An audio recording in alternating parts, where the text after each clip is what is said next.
الله صلى الله عليه وسلم مر بموسى، قال صلى الله عليه وسلم: فلما تجاوزت بكى. قيل له: ما يبكيك؟ قال: أبكي لأن غلاما بعث بعدي يدخل الجنة من أمته أكثر ممن يدخلها من أمتي. هذه بشارة لأمة محمد صلى الله عليه وسلم. وكذلك في فائدة فيها حديث حسن أذكره لكم: توصية الملائكة للنبي صلى الله عليه وسلم ولأمته بالحجاب. روى أحمد في مسنده، والترمذي في سننه، وابن ماجة في سننه، عن ابن عباس رضي الله عنهما عن النبي صلى الله عليه وسلم قال: ما مررت بملأ من الملائكة ليلة أسري بي إلا قالوا عليك بالحجامة يا محمد. وهذا يتضمن الإيصال لأمته. قال الحاكم: هذا حديث صحيح الإسناد ولم يخرجه، ووافقه الذهبي. وأيضا هذا الحديث حسنه الشيخ الألباني بشواهده في السلسلة الصحيحة. وذلك مما أكرم به صلى الله عليه وسلم سماعه كلام الله سبحانه. يقول الإمام ابن القيم في معرض حديثه عن مراتب الوحي، يتكلم ابن القيم عن مراتب الوحي وهو كلام نفيس له. يقول: المرتبة السابعة: كلام الله له منه إليه بلا واسطة ملك، بلا واسطة ملك، كما كلم الله موسى ابن عمران. وهذه المرتبة هي ثابتة لموسى قطعا بنص القرآن، يعني يقصد الإمام ابن القيم ثابتة بالآيات، وكلم الله موسى تكليما وغيرها من الآيات، كما ذكرنا ذلك في كتاب أو في شرح كتاب العقيدة الواسطية. قال هنا الشاهد الكلام: وثبوتها لنبينا، يعني أن الله كلم النبي صلى الله عليه وسلم، أن الله تعالى كلم النبي صلى الله عليه وسلم من غير واسطة ملك. قال: وثبوتها لنبينا محمد صلى الله عليه وسلم في حديث الإسراء. مما اختص به النبي صلى الله عليه وسلم فرض الصلاة وتخفيفها على أمته مع بقاء عظيم أجرها. وهذا سقنا الأحاديث فيه: أنت تصلي 50 صلاة بأجر كم؟ تصلي 5 صلوات بأجر كم؟ 50 صلاة. ذكرنا الأحاديث. كذلك مما أكرم به النبي صلى الله عليه وسلم مضاعفة حسنات أمته والتجاوز في السيئات. روى مسلم في صحيحه في سياق حديث المعراج قال عليه الصلاة والسلام: فلم أزل أرجع بين ربي تبارك وتعالى وبين موسى عليه السلام حتى قال: يا محمد، يعني الله تعالى قال: يا محمد، إنهن 5 صلوات كل يوم وليل، لكل صلاة 10، فذلك 50 صلاة. ومن هم بحسنة فلم يعملها كتبت له حسنة. إذن الحديث يقول: يا محمد، إنهن 5 صلوات كل يوم وليلة، لكل صلاة 10، فذلك 50 صلاة. ومن هم بحسنة فلم يعملها كتبت له حسنة، فإن عملها كتبت له 10. ومن هم بسيئة فلم يعملها لم تكتب شيئا، فإن عملها كتبت 1. ومما اختص به صلى الله عليه وسلم إعطاؤه نهر الكوثر. ففي الصحيحين عن النبي صلى الله عليه وسلم قال: ثم مضى بي في السماء فإذا هو بنهر آخر عليه قصر من لؤلؤ وزبرجد، فضربت يده، أو قال فضرب يده، يعني النبي صلى الله عليه وسلم، فإذا هو مسك أكثر. قال: ما هذا يا جبريل؟ قال: هذا الكوثر الذي خبأ لك ربك.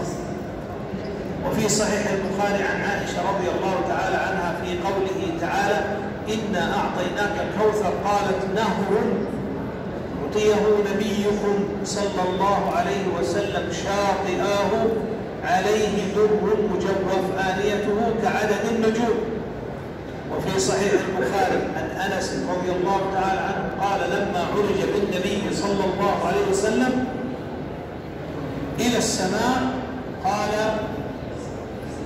أتيت على نهر حافتاه قباب اللؤلؤ فقلت ما هذا يا جبريل؟ قال هذا الكوثر. وفي سنن الترمذي عن أنس رضي الله تعالى عنه في تفسير قوله سبحانه إنا أعطيناك الكوثر قال إن النبي صلى الله عليه وسلم قال هو نهر في الجنة حافتاه قباب اللؤلؤ. قلت ما هذا يا جبريل؟ قال هذا الكوثر الذي قد أعطاك الله. وهذا سنده صحيح. وفي لفظ للإمام أحمد في مسنده عن أنس رضي الله تعالى عنه أنه قرأ هذه الآية إنا أعطيناك الكوثر قال قال رسول الله صلى الله عليه وسلم أعطيت الكوثر فإذا هو نهر يجري ولم يشق شقا فإذا حافته قباب اللؤلؤ فضربت بيدي إلى تربته فإذا هو مسك أذفر وإذا حصاه اللؤلؤ.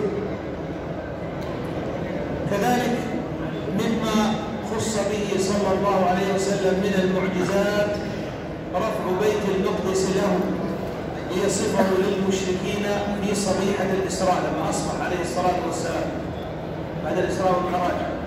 ذكرنا الأحاديث ذلك، لكن أذكر هنا لفظ رواه الإمام أحمد من حديث ابن عباس أنه قال أسري بالنبي صلى الله عليه وسلم ترفع الصحابة.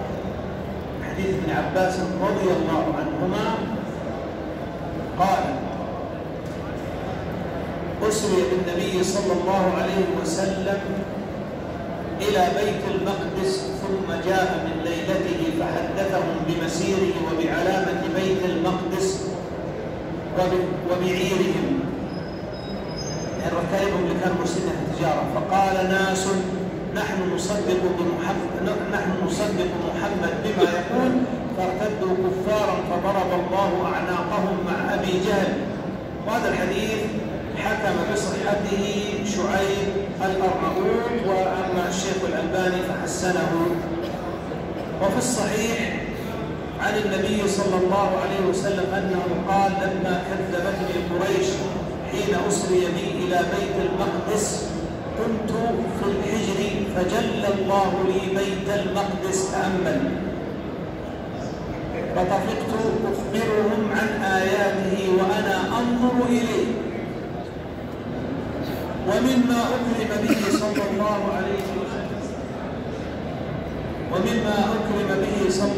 عليه وسلم وأوتيه خواتيم سورة البقرة.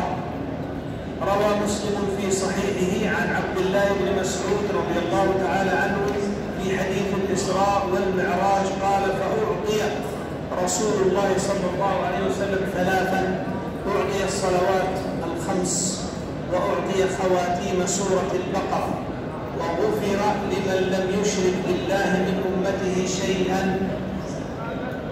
المقحمات. وفي لفظ أعطيت هذه الآيات من آخر سورة البقرة من كنز تحت العرش لم يعطها نبي قبلي. وأنا أوصيكم يا أحبتي بقراءة آخر آيتين من سورة البقرة في كل ليلة فإنها تكفي أحدنا كما في الحديث تبدأ من عند آمن الرسول بما أنزل إليه من ربه والمؤمنون كل آمن بالله وملائكته وكتبه ورسله لا نفرق بين أحد من رسله إلى آخر السورة آيتان. يقول النبي صلى الله عليه وسلم من قرأها في ليلة كفتا. اقرأها ويا ابني تستفد خيرا كثيرا وتحفظ بإذن الله. ومما أوتيه النبي صلى الله عليه وسلم وأكرمت به أمته أن الله يغفر لأمة النبي صلى الله عليه وسلم ما لم يشرك أحدهم بالله شيئا. فروى مسلم في صحيحه عن عبد الله بن مسعود في حديث الإسراء والمعراج قال فأعطي رسول الله صلى الله عليه وسلم ثلاثا أعطي الصلوات الخمس وأعطي خواتيم سورة البقرة: وغفر لمن لم يشرك بالله من أمته شيئا المقحمات. ومما فضل به صلى الله عليه وسلم في الإسراء والمعراج تفضيل جبريل عليه السلام للنبي صلى الله عليه وسلم على كثير من الخلق. مر معنا يا أحبتي في حديث أنس بن مالك أن النبي صلى الله عليه وسلم أتي بالبراق ليلة أسري به ملجما مسرجا، فاستصعب عليه فقال له جبريل: أبمحمد تفعل هذا فما ركبك أحد أكرم على الله منه؟ قال: فانفض عرقا. رواه الترمذي في سننه وأحمد في المسند وصححه الشيخ الألباني وشعيب الأرناؤوط. وكذلك إدخاله الجنة وما فيها من نعيم. إن شاء الله إذا اتسع الوقت سأتكلم عن هذا. ننتقل إلى عدة مسائل مفرقة مهمة نتحدث عنها بعد أن ذكرنا ما اختص به النبي صلى الله عليه وسلم وما أكرم به وما فضل به وما حصل له من التكريم في الإسراء والمعراج. بعض المسائل: المسألة الأولى: هل كان الإسراء مرة واحدة أم عدة مرات؟ قال ابن القيم رحمه الله تعالى: ثم أسري بروحه وجسده إلى المسجد الأقصى ثم عرج به إلى فوق السماوات بجسده وروحه إلى الله عز وجل، فخاطبه وفرض عليه الصلوات، وكان ذلك وكان ذلك مرة واحدة. هذا أصح الأقوال، وهذا قال ابن زاد المعاد، وقرره أيضا الحافظ ابن كثير في تفسيره، وقرره أيضا في البداية والنهاية، وأيضا قرره الحافظ ابن حجر في فتح الباري، وقرره ابن أبي العز الحنفي في شرح العقيدة الطحاوية، حيث قال: فالذي عليه أئمة النقل أن الإسراء كان مرة واحدة بمكة بعد البعثة قبل الهجرة بسنة، وقيل بسنة وشهرين، وهذا ذكره ابن عبد البر.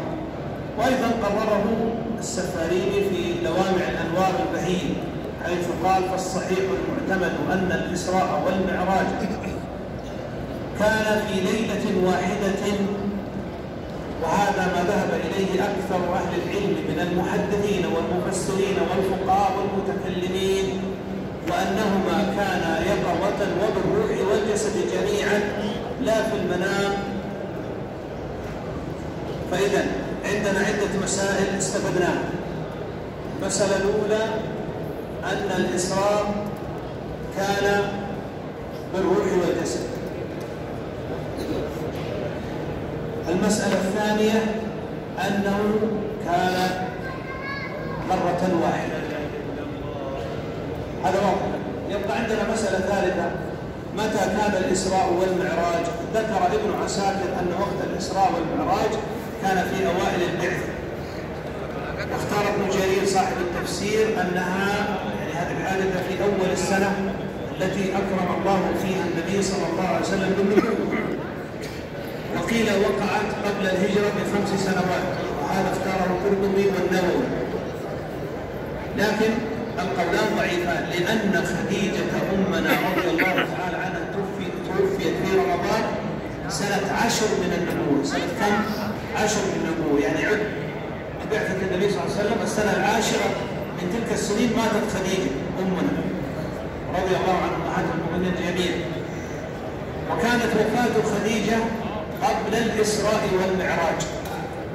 وأما ابن إسحاق صاحب السيرة فذكر أن الإسراء والمعراج في حدود سنة 10 من البعثة، بينما ذكر السدي وغيره قال في أواخر البعثة، فقال قبل مهاجرته ب6 أشهر.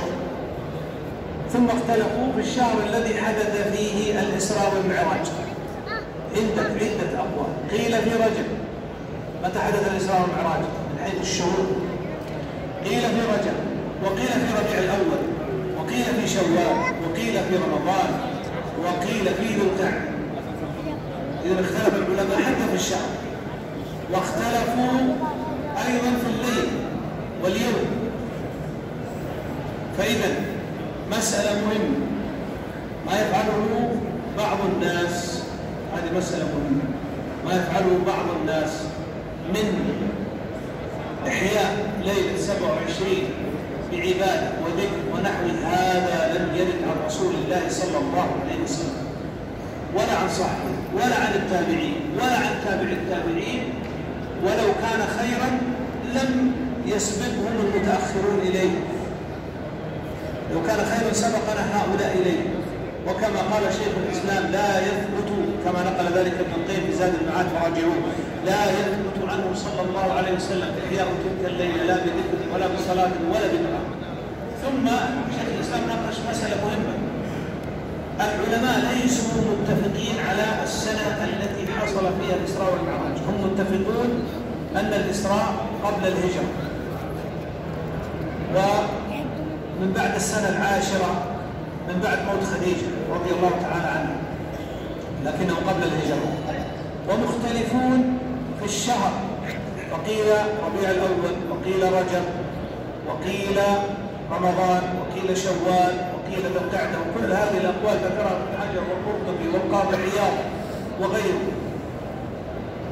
فإذا كيف تثبت عبادة في يوم لم يثبت موعده ومكانه ولم ينقل عن السلف أنه حصل شيء من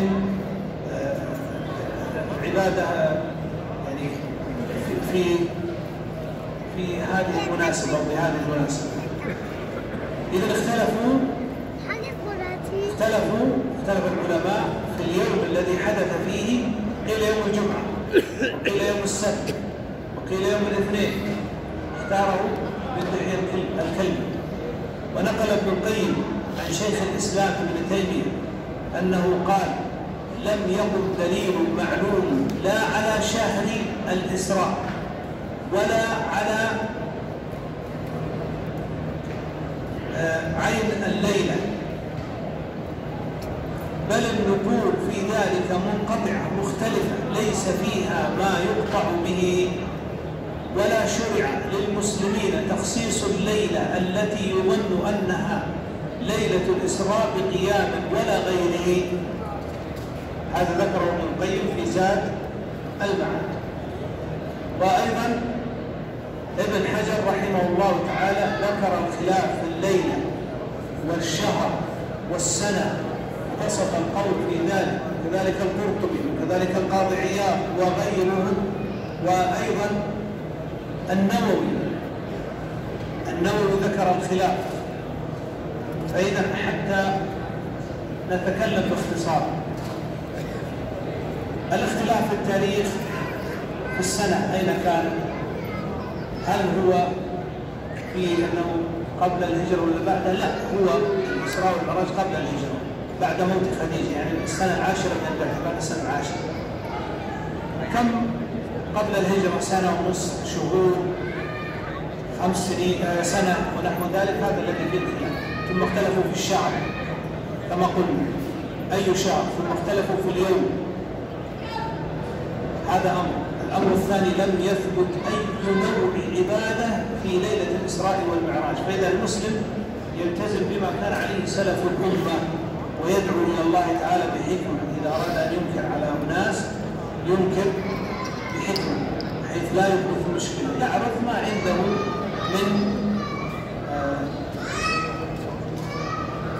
عنده من الأدلة بحكمة دون أن يحدث إشكالات. وبعد ذلك عندنا مسألة نختم بها، مسائل كثيرة، اختار مسألة نختم بها. هذه بالمناسبة هذه المحاضرة أخذتها ولخصتها من بحث لي قديم عن الإسراء والمعراج، يعني أخذت من بحثي ولخصت. فإذا يبقى عندنا هل رأى النبي صلى الله عليه وسلم ربه في ليلة الإسراء؟ ذهب أغلب الصحابة إلى أن النبي صلى الله عليه وسلم في ليلة المعراج لم يرى الله جل وعلا بعينه ليلة المعراج. وقد ثبت عن عائشة رضي الله تعالى عنها قالت: من حدثك أن محمدا صلى الله عليه وسلم رأى ربه فقد كذب، وهو يقول سبحانه: لا تدركه الأبصار. وهذا الحديث رواه البخاري في كتاب التوحيد. وعن أبي ذر قال: سألت رسول الله صلى الله عليه وسلم: هل رأيت ربك؟ قال: نور أنى أرى. رواه مسلم. وهذا أتى به مسلم في كتاب الإيمان وشرحناه. وعن ابن عباس قال: ما كذب الفؤاد ما رأى ولقد رآه نزلة أخرى، قال: رآه بفؤاده مرتين. وهذا رواه مسلم في كتاب الإيمان. فالمسألة الخلاف فيها مشهور قديم وحديث، وهي من المسائل التي بحثت.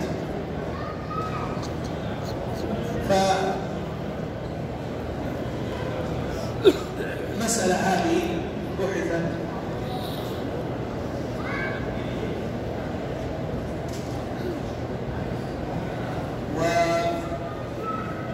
القول الأول أن النبي صلى الله عليه وسلم لم يرى ربه في ليلة المعراج، وهو قول جمهور الصحابة منهم عائشة وأبو هريرة وابن مسعود، وإليه ذهب الإمام أحمد في إحدى الروايتين عنه، وهو الراجح. القول الثاني أن النبي صلى الله عليه وسلم رأى ربه ليلة المعراج، وهو ثابت عن ابن عباس وأنس، وإليه ذهب عكرمة والحسن والربيع بن سليمان وابن خزيمة كعب الأحبار والزهري وعروة بن الزبير وعمر، وهو أحد الروايتين عن الإمام أحمد، مستدلين بقوله تعالى: ولقد رآه نزلة أخرى. وهناك نقاش كبير بين العلماء في هذه المسألة يطول البحث فيه.